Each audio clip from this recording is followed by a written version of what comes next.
शुद्धेभ्यः। ओम नमः शुद्धेभ्यः। अहिंसा परमो धर्म की। आचार्य गुरुवर श्री कुंद कुंद भगवान की। आचार्य गुरुवर श्री ज्ञान सागर मुनि महाराज की। आचार्य भगवान श्री विद्यासागर जी महामुनि राज की।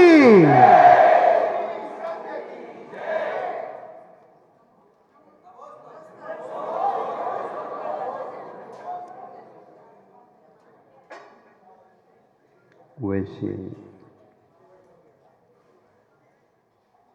गुरु पूर्णिमा मानी जाती है।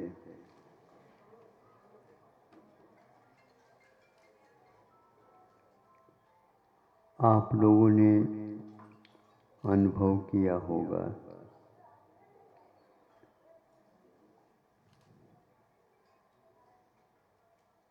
दूध में से घी को निकाला जाता है।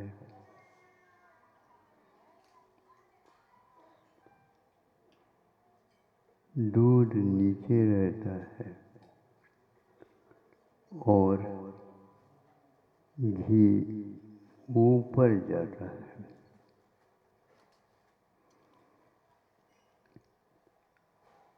घी ऊपर जाता है, क्यों जाता है ये प्रश्न होता है। क्योंकि दूसरे के संपर्क से वह दूर होता है, इसलिए वह दूध को नीचे ही रहने देता है और उससे ऊपर वह चला जाता। एक क्षण नहीं लगता, 10-10 किलो 20-20 किलो दूध को भी आप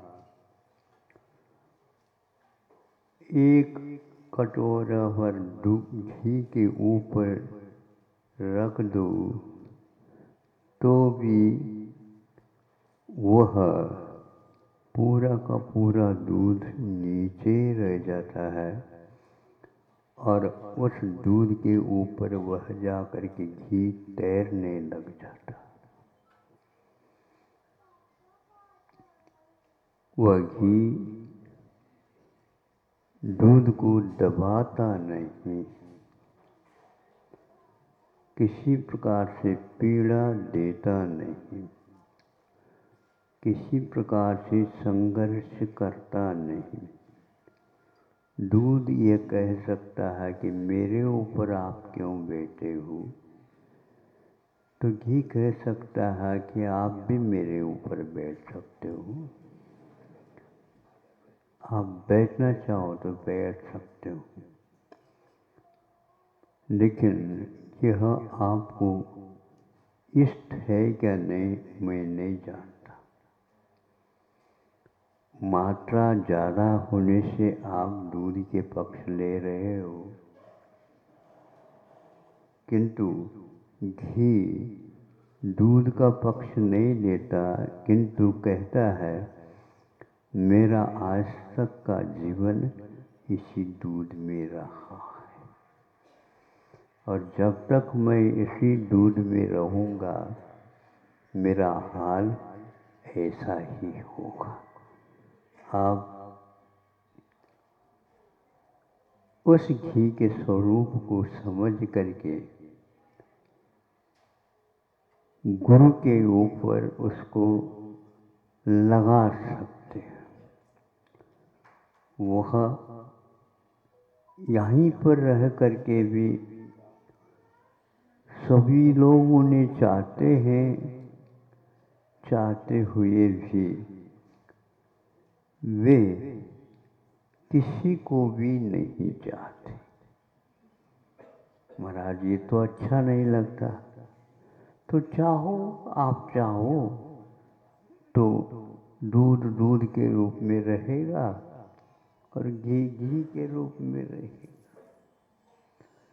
सुगंधी यदि फूटती है दूध में नहीं फूटती, किंतु घी में ही वो फूटती है। दूध की बाटी बना करके आप आरती उतार दो, देखेंगे ये काय की, दूध की नहीं है, दूध की नहीं, 10-10, 20-20 मन दूध की बाटी डाल करके आप करवा दो, देखेंगे। किंतु यह आरती उसी दूध में से निकला हुआ घी, उसके द्वारा आरती उतारते हो। जीवन में गुणवत्ता,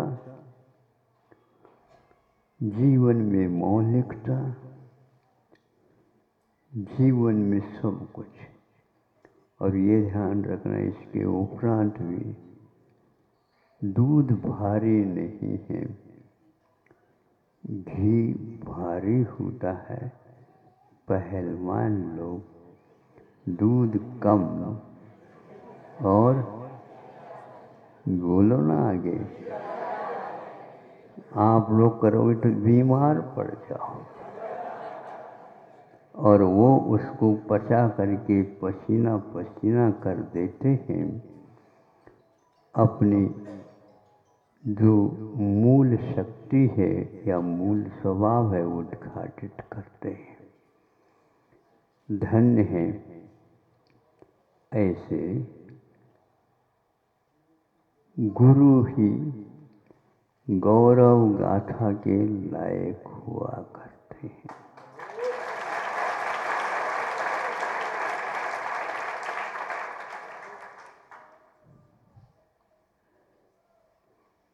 उनकी हम गाथा कौन से शब्दों के माध्यम से गा सकते?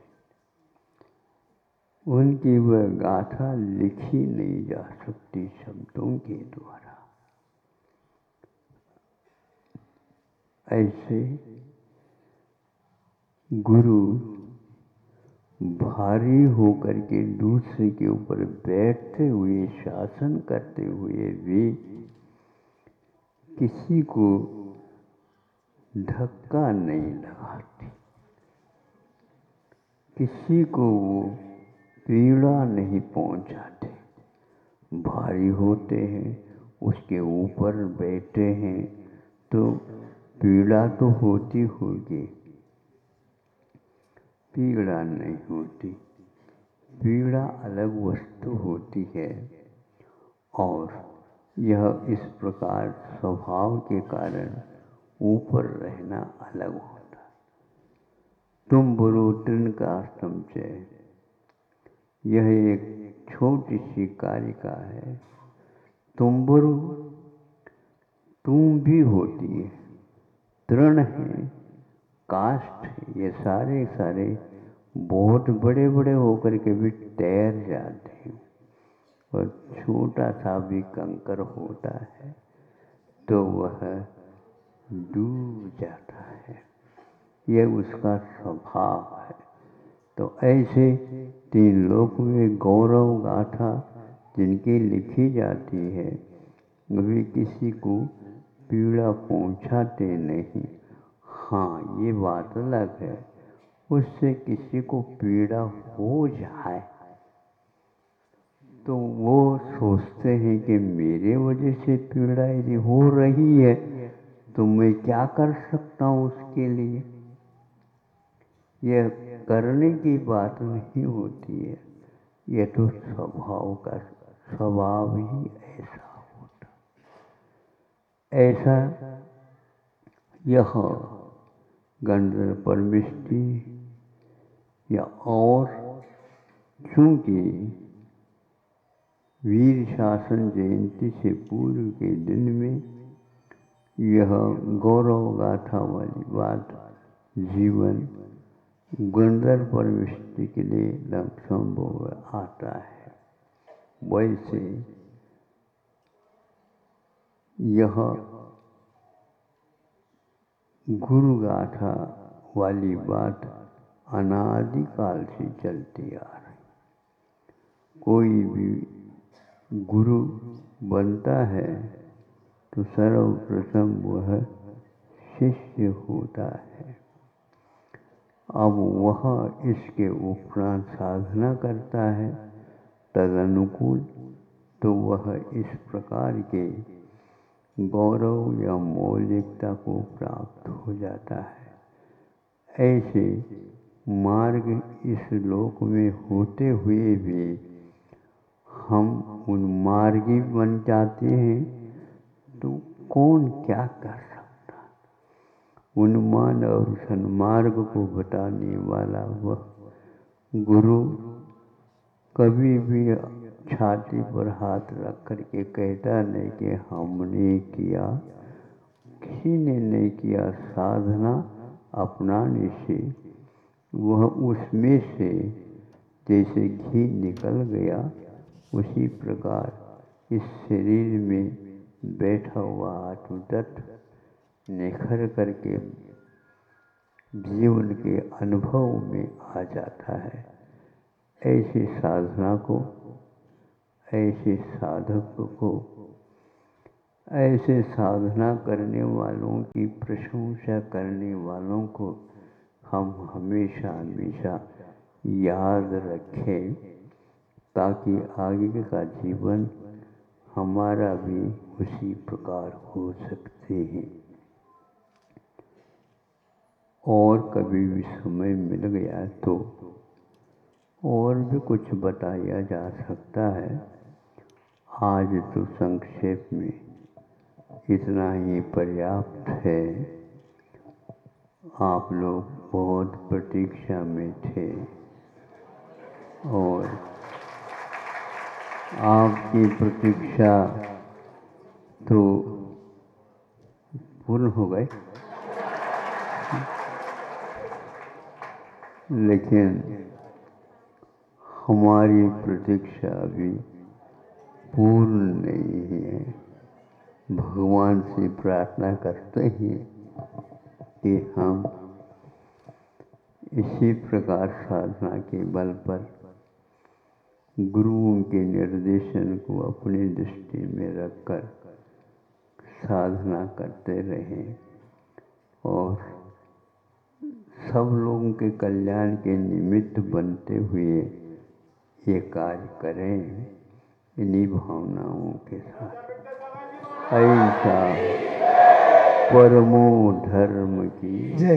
आचार्य भगवान